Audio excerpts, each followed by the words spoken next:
আমাৰ মেঘালয়েৰ পানি নামি আসাৰ ফলে প্ৰত্যেকবাৰে হয়, কিন্তু এইবেলি হঠাৎ 2-3 দিন ধৰে নেৰানেপেৰা বৰষুণৰ ফলত হঠাৎকে পানীখন ঢল নামি আহি কালা নদীৰ ওপৰেদি বৈ যোৱাৰ ফলত আমাৰ পশ্চিমৰা জোৰডাঙাৰ গাঁও পঞ্চায়তত বিশেষ ক্ষতিসাধন কৰে।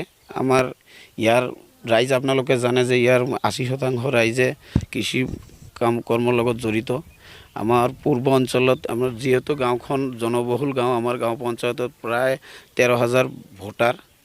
তো গতিকে এখেতৰ চবৰে খেতি কৰা ঠাই হ'ল পূব ছাইডটো, পূৰ্বাঞ্চলটো।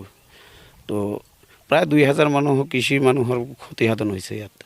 কিমান মানুহৰ লোকৰ ঘৰত পানী সোমাইছে? আমাৰ পূৰ্বাঞ্চলত যিমানখিনি ঘৰ বাৰী আছে চবতে পানী উঠিছে।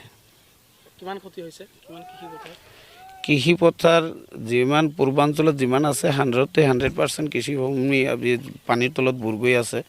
ইয়াৰ প্ৰধান কৃষি শাক পাচলি হ'ল আপোনাৰ ধৰি লওক জলকীয়া, বেঙেনা, তিয়ঁহ, জিকা, ভোল এইবিলাকে বিশেষকৈ পানীৰ তলত বুৰ গৈছে। জিলা প্ৰশাসনে কোনো ধৰণৰ ব্যৱস্থা গ্ৰহণ কৰিছেনে নাই? আমাৰ অঞ্চলতো এতিয়ালৈকে দেখা নাই, হয়তো এখেতে খা খবৰ লৈছে নেকি। মই আপোনালোকৰ চেনেলৰ জৰিয়তে এখেতক অনুৰোধ জনাওঁ যে আমাৰ বিভাগীয় কৰ্তৃপক্ষ, কৃষি বিষয়া, আমাৰ চাৰ্কেল অফিচাৰ আদিকে ধৰি এখেতে যদি অনতিপলমে আহি কেনে আমাৰ তদাৰক কৰি বিহিত ব্যৱস্থা কৰাৰ কাৰণে আপোনালোকৰ জৰিয়তে অনুৰোধ জনালোঁ।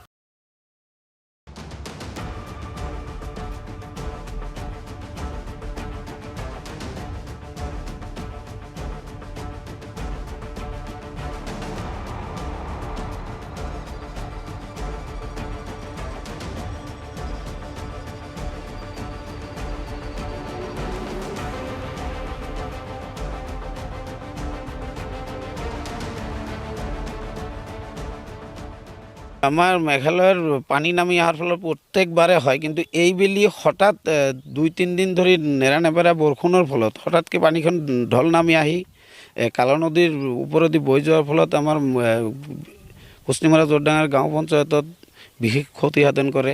আমাৰ ইয়াৰ ৰাইজ আপোনালোকে জানে যে ইয়াৰ 80% ৰাইজে কৃষি কাম কৰ্মৰ লগত জড়িত। আমাৰ পূৰ্ব অঞ্চলত আমাৰ যেহেতু গাঁওখন জনবহুল গাঁও, আমাৰ গাঁও পঞ্চায়তত প্ৰায় 13,000 ভোটাৰ। তো গতিকে এখেতৰ চবৰে খেতি কৰা ঠাই হ'ল পূব ছাইডটো, পূৰ্বাঞ্চলটো। তো প্ৰায় 2,000 মানুহৰ কৃষি মানুহৰ ক্ষতিসাধন হৈছে ইয়াত। কিমান মানুহৰ লোকৰ ঘৰত পানী সোমাইছে? আমাৰ পূৰ্বাঞ্চলত যিমানখিনি ঘৰ বাৰী আছে চবতে পানী উঠিছে। কিমান ক্ষতি হৈছে? কিমান কৃষি পথাৰ যিমান পূৰ্বাঞ্চলত যিমান আছে 100% কৃষিভূমি পানীৰ তলত বুৰ গৈ আছে।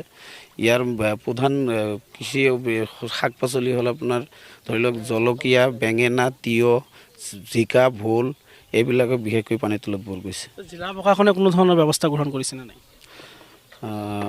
আমাৰ অঞ্চলতো এতিয়ালৈকে দেখা নাই, হয়তো এখেতে খা খবৰ লৈছে নেকি। মই আপোনালোকৰ চেনেলৰ জৰিয়তে এখেতক অনুৰোধ জনাওঁ যে আমাৰ বিভাগীয় কৰ্তৃপক্ষ, কৃষি বিষয়া, আমাৰ চাৰ্কেল অফিচাৰ আদিকে ধৰি এখেতে যদি অনতিপলমে আহি কেনে আমাৰ তদাৰক কৰি বিহিত ব্যৱস্থা কৰাৰ কাৰণে আপোনালোকৰ জৰিয়তে অনুৰোধ জনালোঁ।